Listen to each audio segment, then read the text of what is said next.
Today's Wednesday, May 11th, 2016, and you're tuned in to the Elevator Radio Show. Elevator Radio Show is a proud supporter of the Elevator Escalator Safety Foundation. To find out how you can make a difference, visit their website today, www.eesf.org. Hey, everybody, got a good show for you today. Stay tuned. Here it comes. You're tuned in to the Elevator Radio Show, a weekly program dedicated to covering news and information on elevators, escalators, and moving walkways. Produced in the wee hours of the morning, a new show is uploaded every Wednesday, sometimes even before you get out of bed. Listen to some of the comments sent in from our audience. Rob from New York writes, Tom, are you f***ing insane? You actually get up at 2 a.m. each Wednesday to put this show out? Man, you must love elevators. Tim from Illinois writes, I'm not sure why I listened, but ever since I tuned into the first show back in 2007, I've been addicted.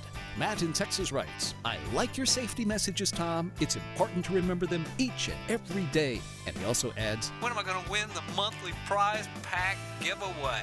Ron from California sent this in.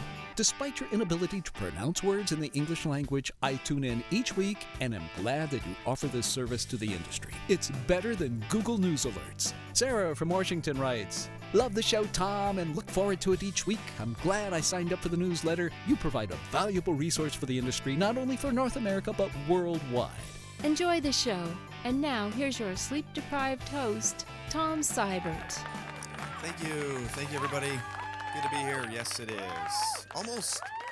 Almost did not make it this morning. I woke up, alarm went off, and literally it was like 3:44, and went to the washroom. Cat was waking me up. I was like, man, I'm like, I just checked my phone to see what time it was.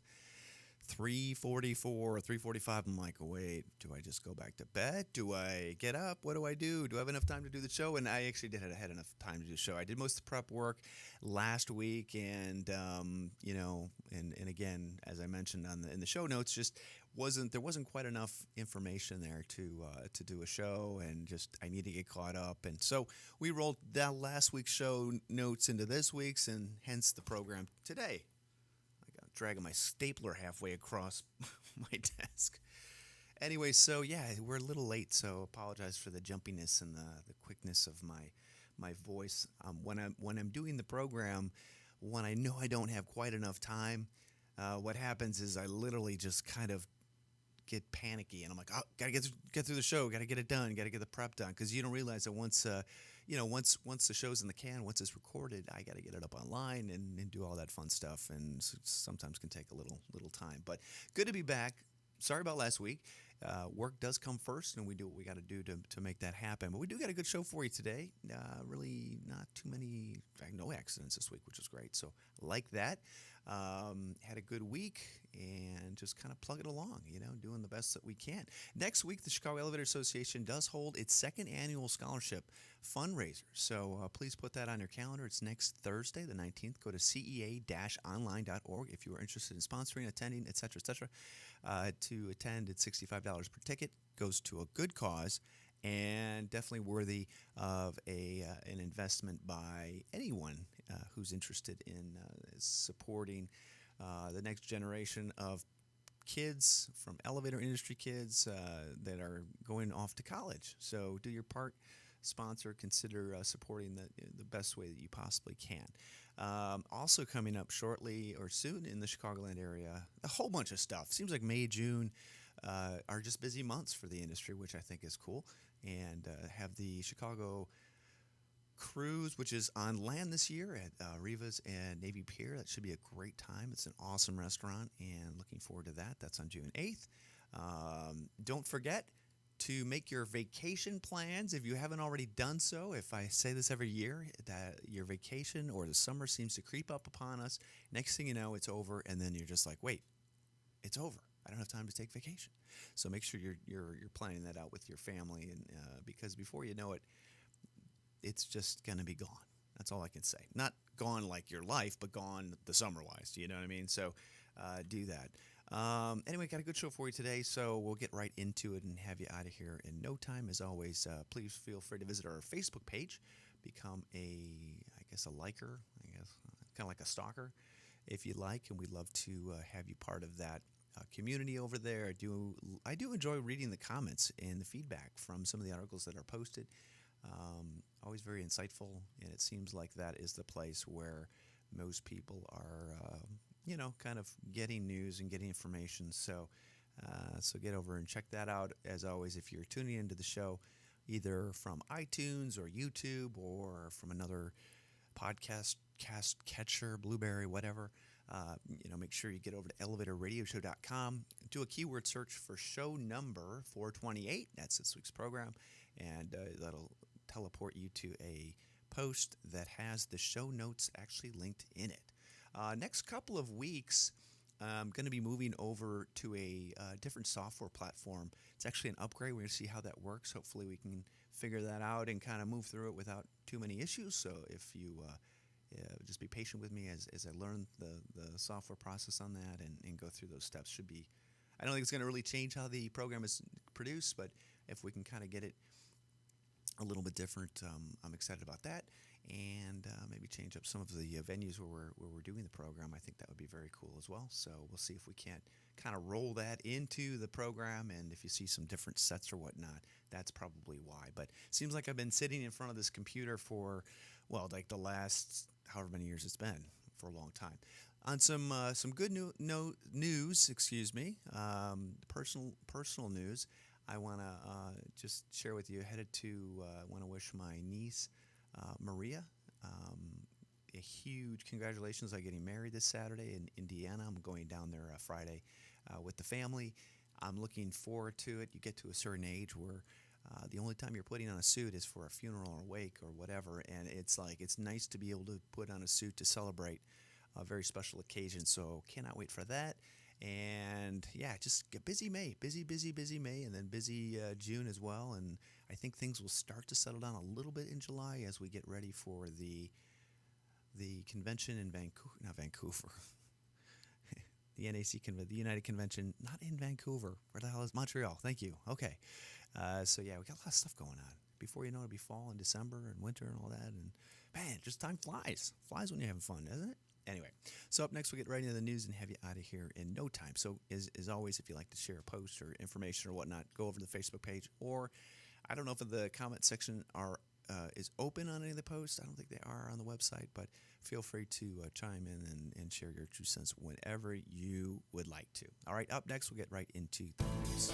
Let this week's news stories give you a lift on what's happening in the vertical transportation arena. Each news segment is organically dug and fresh with news stories of the week. Got lift? If not, stay tuned.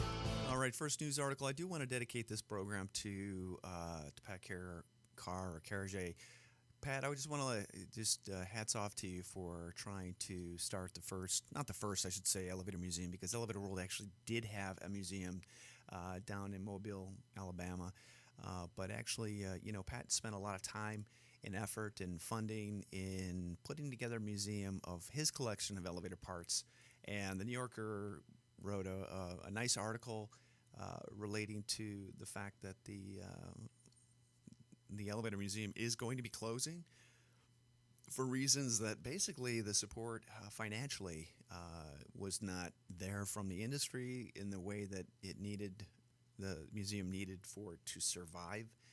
And that's quite understandable. I think with any type of museum or historic foundation or entity like this that has physical products that they're trying to maintain and save, it comes down to, you're renting a building, even if it's owned, or you're using a space that could be getting rent. You still have to pay taxes. It's not even as easy as saying, well, so-and-so owns the building, so it shouldn't be a big deal, But, the reality is on a building like that, tax could be $100,000. Who knows, So it's a shame. It's sad to see. I think Pat did a pretty good job at putting all of his collectibles together, and hats off to him for trying to put together this collection of his that he has assembled over the years, and also those that have donated. So I think it's cool. I really hope that these pieces find a home, that they can be displayed as well.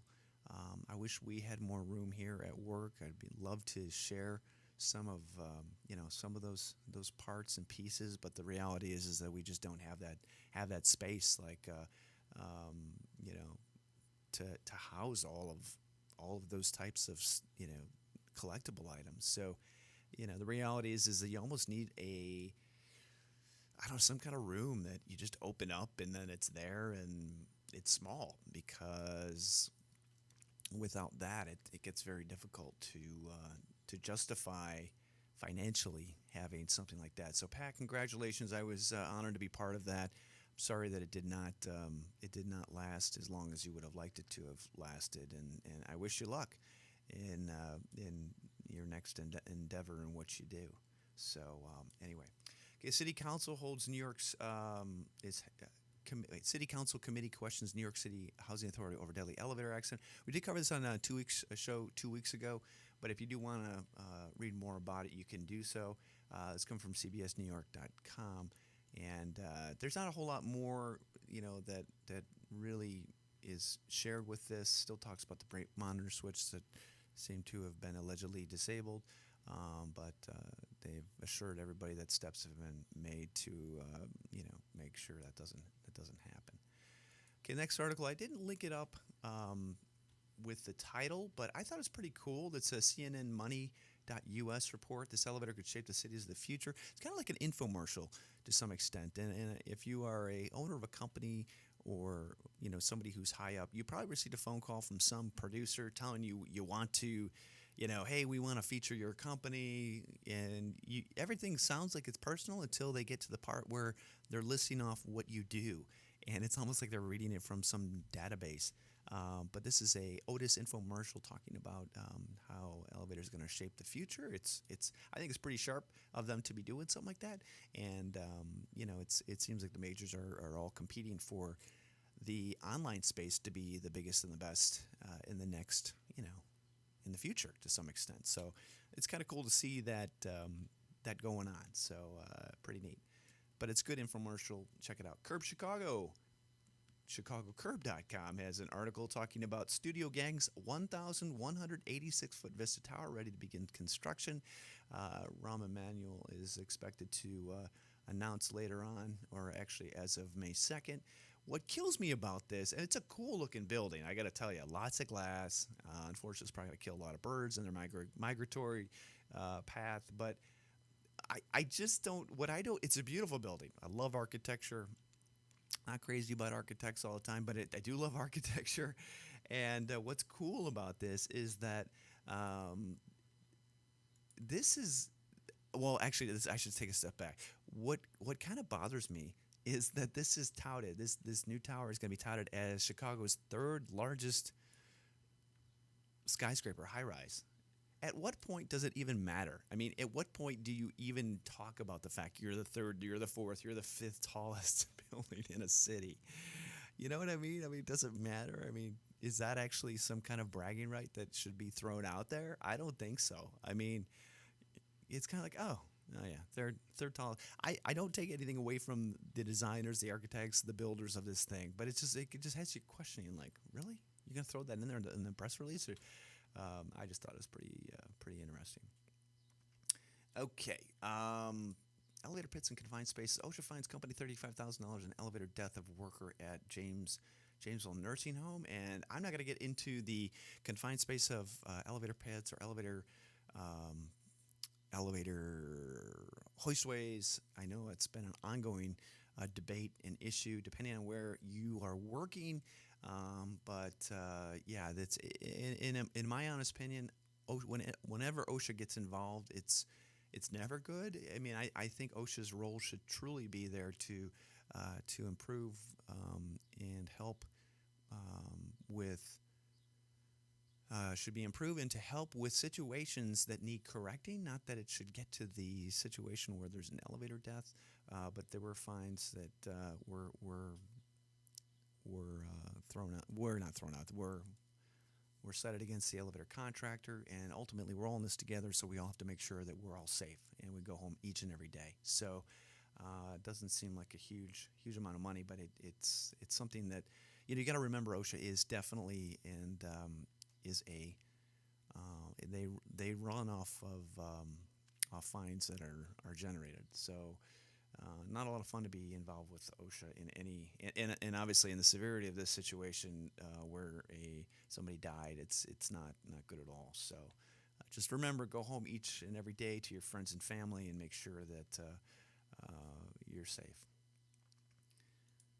Firefighters assist cops stalled in elevator at police academy. This coming from Fox 59. I don't know why this makes any type of major news, and it kind of bothers me that it did. The police cadets were rescued or were assisted by the firefighters, and no photos really needed to be taken, I don't think. So, and as if you didn't know, elevators are under the jurisdiction of the state fire marshal in pretty much every state that I know of. So. Okay, thicker hair by nature. I could use some thicker hair. Toured this museum in an abandoned elevator shaft. We've covered this before. Maybe this is where an elevator museum should actually be. Maybe a one-room abandoned elevator shaft where they open the doors and there it is. I don't know.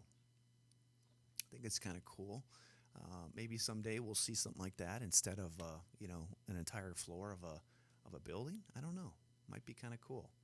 I think part of the problem though is showing the pieces that were in the physical elevator museum in New York was kind of you've got some history, but there are lots of pieces. I mean there's lots of pieces that are preserved. It kind of would be nice to be able to document them based on the decade that they came from, and I think that would be a little difficult to do. But maybe we could get there with some of the companies that have actually been in the industry. It's just a matter of paying for those that are in the industry to actually dedicate time and resources to. Is a whole other story, because who's it going to serve, and what benefits are somebody going to get, is some company or whatever going to gain from spending resources and time in preserving history. But it would be very cool to do so. And Pat Carr, I should say, has a book that kind of goes through the history of it, and he's probably one of the only books that does talk about early American elevator history, which is a pretty good read.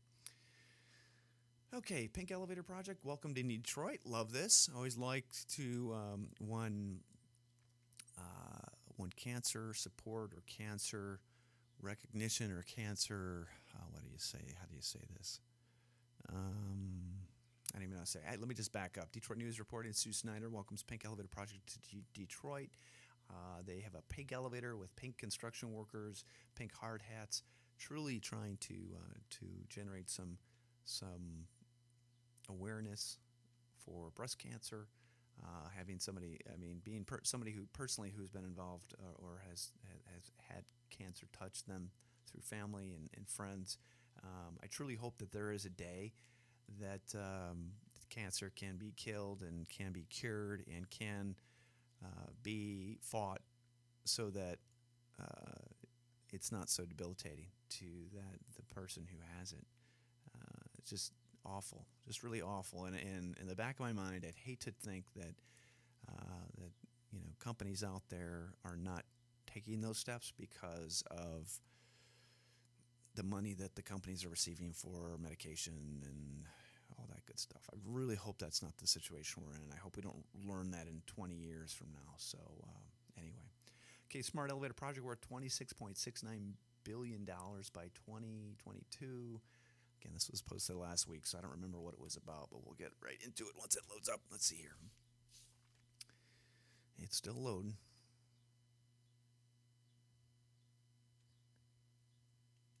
Maybe there's nothing there. PR Newswire. Okay, I'll let everybody click on that on their own.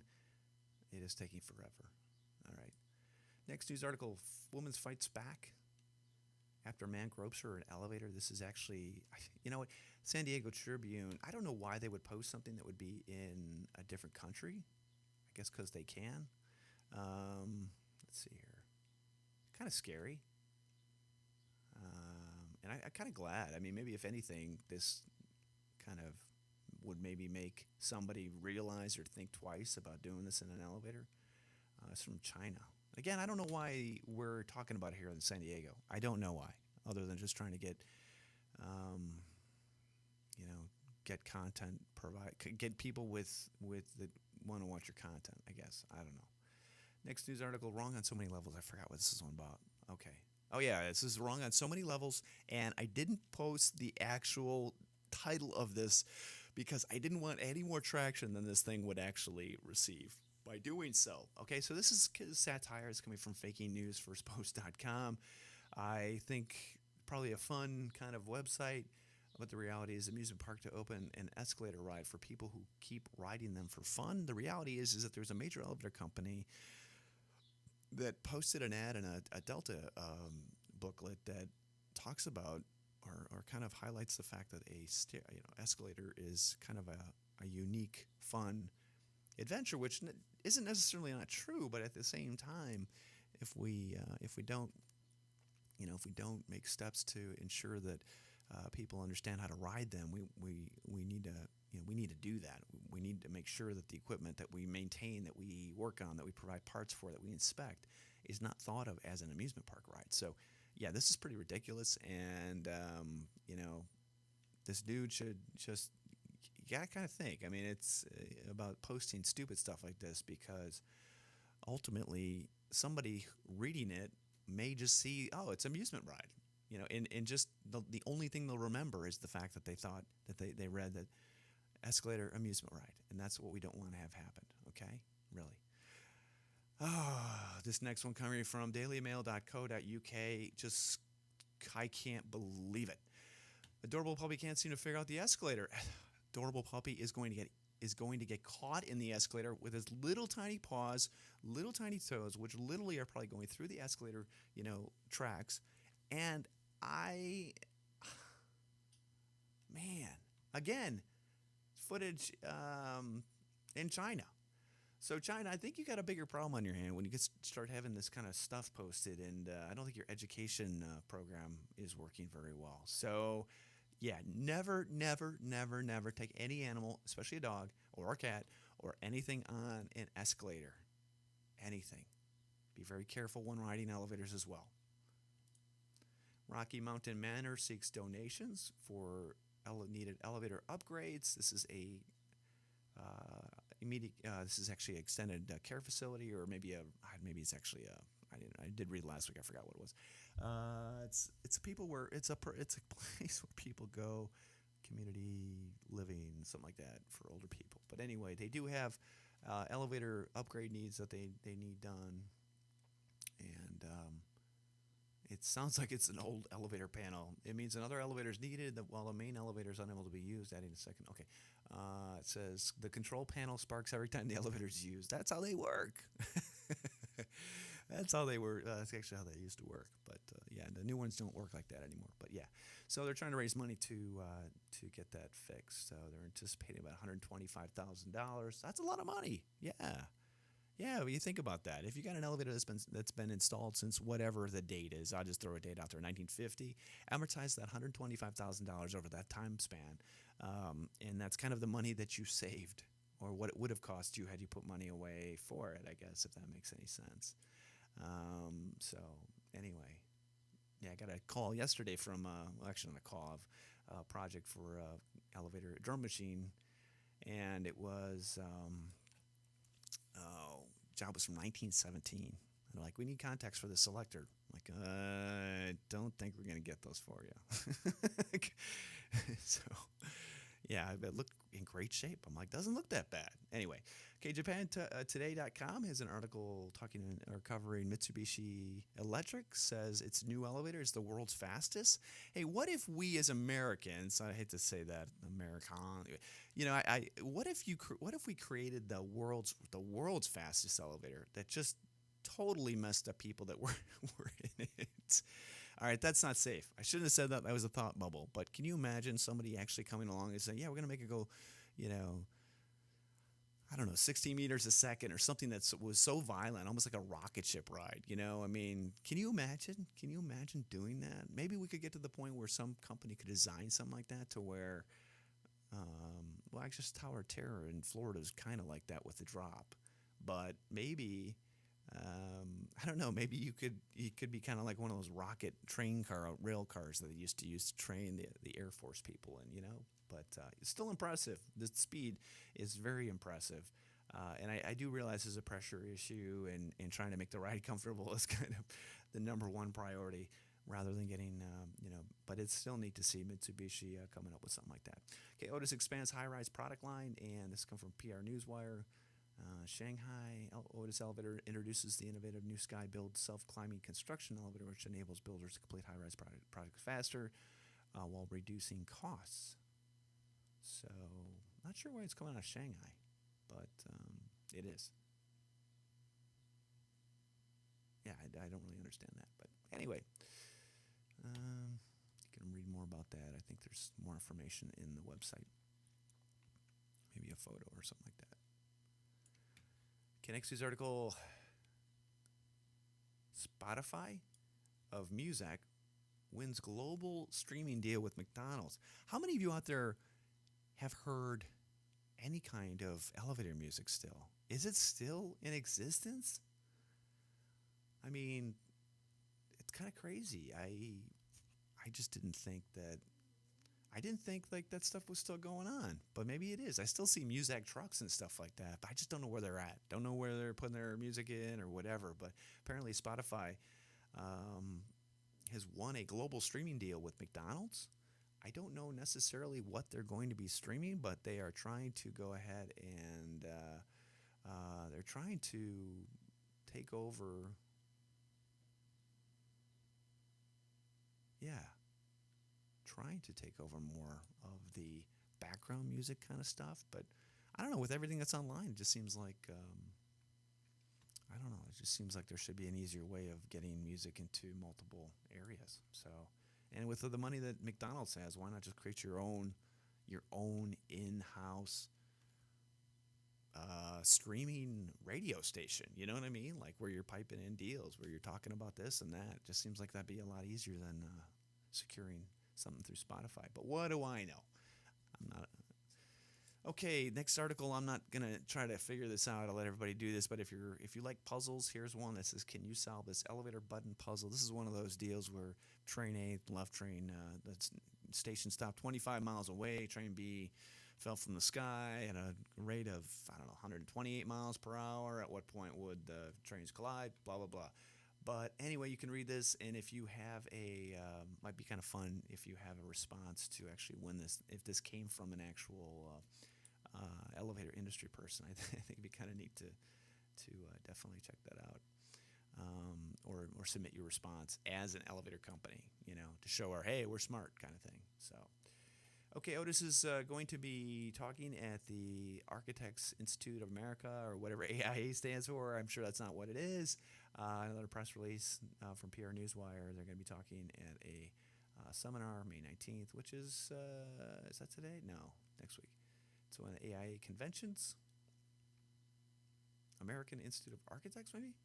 Anyway, I'll let you all figure it out. But these kind of opportunities are gold.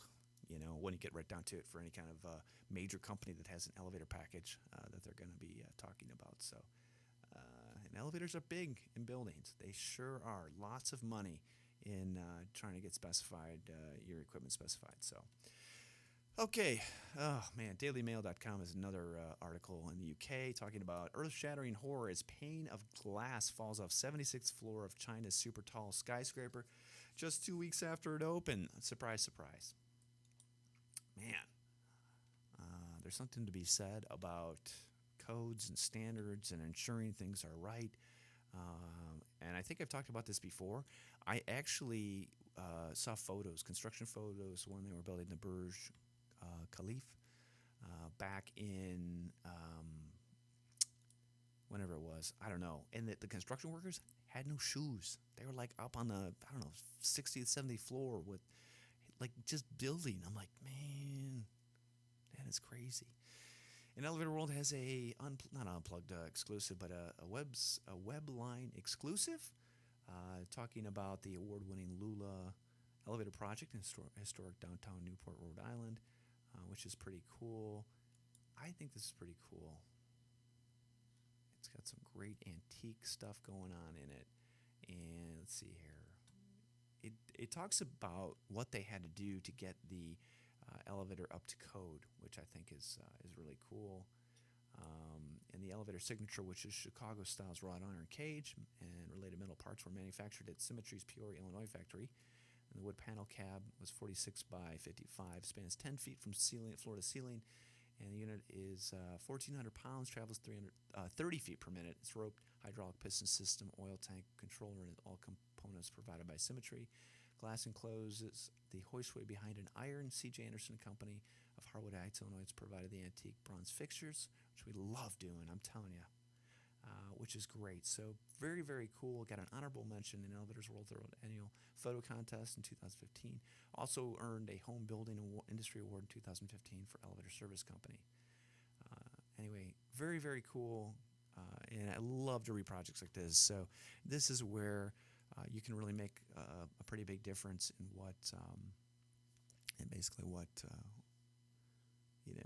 in preserving our industry's history, and that's hats off to them on that. So, okay, well, that's pretty much going to do it, everybody. I want to thank everybody for joining me today. A little bit long-winded, didn't mean to get off topic, but I did.